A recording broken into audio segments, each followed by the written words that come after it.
Bonjour à tous, aujourd'hui on regarde un petit peu les exercices qui ont été fournis par l'Éducation nationale pour préparer l'épreuve de spécialité, ce qu'on pourrait appeler des sujets zéro, mais la forme pourra être différente, mais le contenu, c'est ça qui nous intéresse. Donc ici on est sur les équations différentielles, et donc on regardera vraiment le programme au fur et à mesure de l'exercice, pour bien vérifier que tout ça, c'est attendu. Donc y' plus y égale exponentielle moins x, c'est très classique, il n'y a pas de grosses difficultés.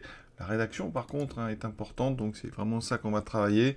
Première étape, quand on résout une équation différentielle, alors il n'y a pas forcément l'ordre entre les deux étapes premières. On cherche d'abord une solution particulière, ce qu'on fait à la question 1, et ensuite on résout ce qu'on appelle l'équation homogène. Donc les deux parties-là sont indépendantes, et c'est les deux ensemble qui vont permettre la question 3, c'est-à-dire la résolution de l'équation différentielle.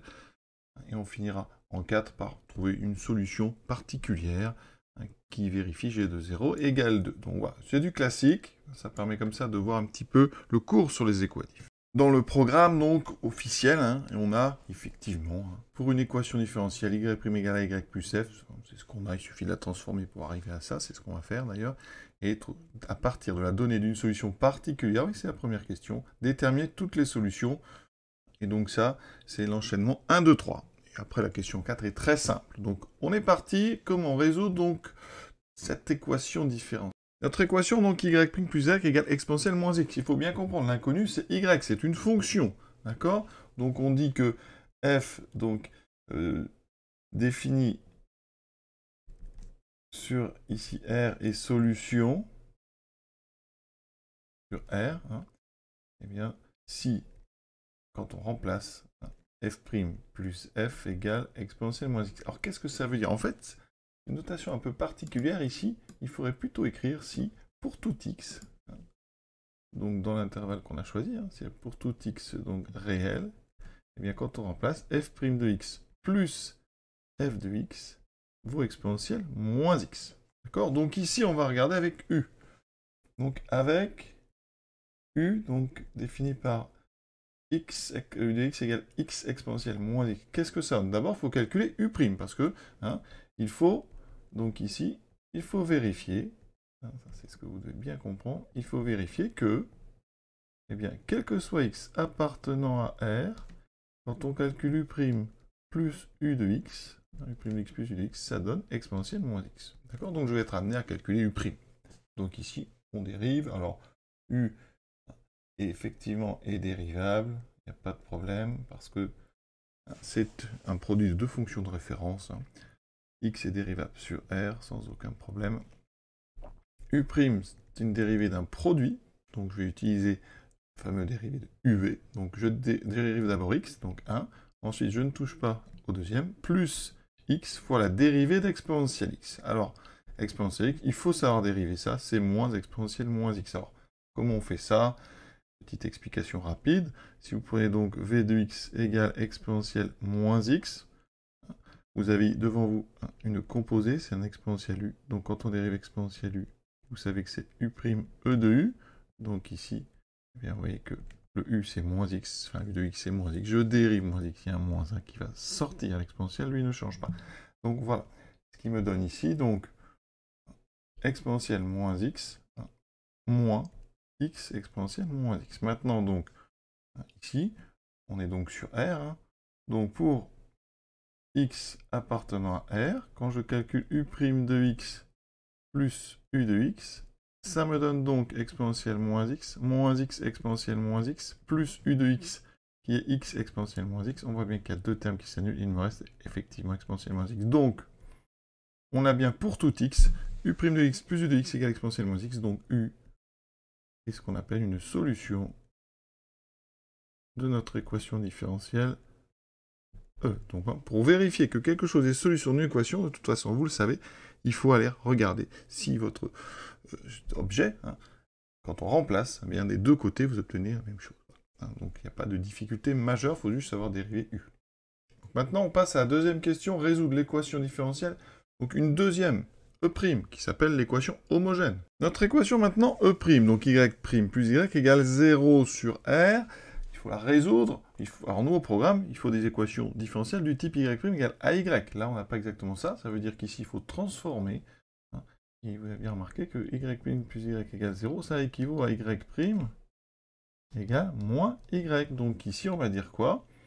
Eh bien, y' égale moins y est une équation différentielle du type donc y' égale ay avec a égale moins 1.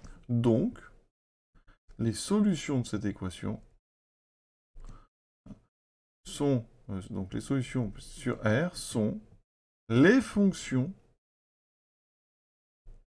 donc définies sur R par donc une expression sous la forme donc c fois exponentielle ax avec ici donc le a qui vaut moins 1, donc on met tout de suite moins x avec c qui est un nombre réel, qui décrit l'ensemble des réels. Alors on peut présenter ça un tout petit peu autrement en disant donc les solutions définies sur R, d'accord, ici, qui donc ax associe c fois exponentielle ax, je répète aussi, certains mettront la lettre k, et ici le nombre c appartenant à l'ensemble des réels, ce qui fait une infinité de solutions. Pour chaque valeur de c, vous avez une fonction définie sur R qui est solution.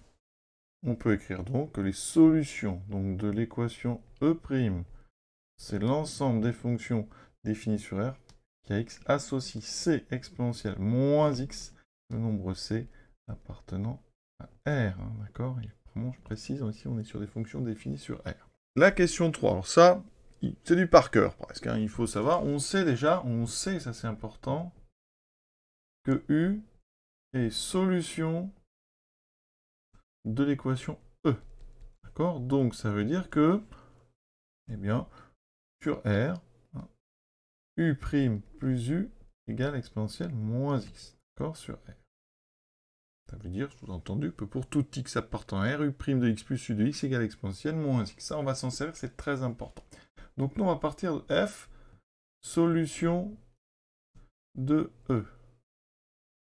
Ça équivaut donc à, eh bien, si je remplace F' plus F, je remplace dans E, doit être égal à exponentielle moins x, pour tout x réel, donc ici sur R. Qu'est-ce qu'on va faire? On va faire quelque chose de très astucieux. On va ici, alors il faut l'avoir fait avant bien sûr, on va soustraire cette ligne à celle-ci.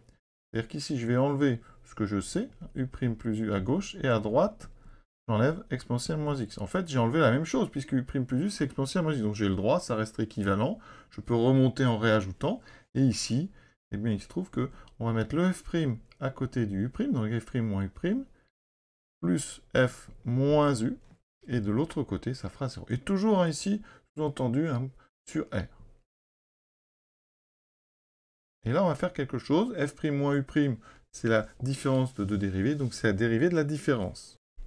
J'obtiens donc ici f moins u' plus f moins u égale 0 sur R. Et là, vous reconnaissez, ici on a une fonction, sa dérivée, et ça fait 0 pour tout x réel.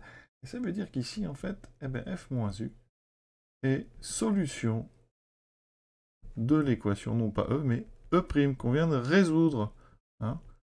Et donc on connaît l'expression de f moins u. On a donc ici, eh bien, pour tout x appartenant à R, f de x moins u de x, qui s'écrit c exponentielle moins x, avec c appartenant à R. Il n'y a plus qu'à passer le u à droite, u de x. Ça veut dire que pour tout x appartenant à R, f de x est égal à donc, u de x plus c exponentielle moins x. Toujours c appartenant à R. Et on va conclure en remplaçant u de x par son expression. Et donc, on en dit que les solutions E, c'est l'ensemble des fonctions qui a x associent donc x exponentielle moins x plus c exponentielle moins x, le nombre c appartenant à R. Et les fonctions ici définies sur R. Alors, arrêtons-nous un petit instant sur la démonstration que je viens de faire, qui peut paraître difficile pour certains. Et là, on va regarder un petit peu les éléments de correction. On nous dit quoi pour cette question? Donc, Ici, indicateur de niveau de réussite déclenchant l'attribution des points. Alors ici, pour cette question 3, on attend que le candidat mentionne que la solution de l'équation est obtenue en additionnant la solution particulière à la solution de E'. Vous voyez ce qu'on a trouvé? Très intéressant. C'est une somme ici. Le premier terme, c'est donc la solution, c'est l'expression de la solution particulière. Et le deuxième terme, c'est les solutions donc de l'équation E', ce qu'on appelle l'équation homogène. D'accord? Et ça va toujours être le cas. Et donc, pour tous ceux qui n'arrivent pas à refaire ce raisonnement, celui que je viens de faire, je peux vous conseiller, et vous aurez certainement des points, vu ces attendus ici, de préciser la chose suivante. Les solutions de E s'obtiennent en ajoutant la solution particulière U aux solutions de l'équation E', et donc d'en déduire que S de E, c'est les fonctions kx associent x exponentielle moins x plus c exponentielle moins x pour c appartenant à R. Et donc vous aurez au moins une partie des points, si on en croit, donc cette colonne ici qui déclenche l'attribution des points. Voilà. Et certainement que votre professeur vous aura donné cette propriété, mais on ne peut pas vraiment dire, si vous voulez, qu'elle est au programme. Quand on lit le programme, elle n'y est pas. On vous demande juste de savoir résoudre une équation y' égale AF plus F, y' égale AY plus F, mais il n'y a pas forcément de précision supplémentaire. Donc moi, je vous conseille, si vous arrivez à faire la démonstration, vous la faites. Vous montrez que vous maîtrisez ça. Vous arriverez sur S2. Vous pouvez même préciser à la fin qu'on retrouve solution particulière plus solution de l'équation E' homogène.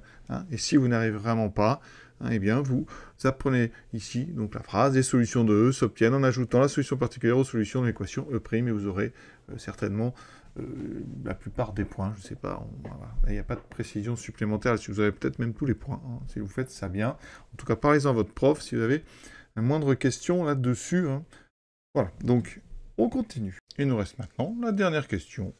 On cherche une solution donc, parmi celles qu'on vient de trouver qui vérifie G de 0 égale 2. Donc déjà, on cherche G appartenant à l'ensemble des solutions de E. Donc ça veut dire que il existe un nombre C appartenant à R tel que, pour tout x réel, G de x, ça s'écrit x exponentielle moins x plus donc c exponentielle moins x. Et on n'oublie pas que g de 0 doit être égal à 2. Or, g de 0 égale 2. Donc, en remplaçant ici x par 0, ça fait 0 exponentielle moins 0, donc 0, plus c exponentielle moins 0, donc 0, doit être égal à 2. Exponentielle 0, ça vaut 1. Donc ici, ça donne c égale à 2. Conclusion, donc, quel que soit x appartenant à R, g de x a pour expression, donc x exponentielle moins x plus 2 exponentielle moins x. Et on a terminé cet exercice. Voilà, à très bientôt.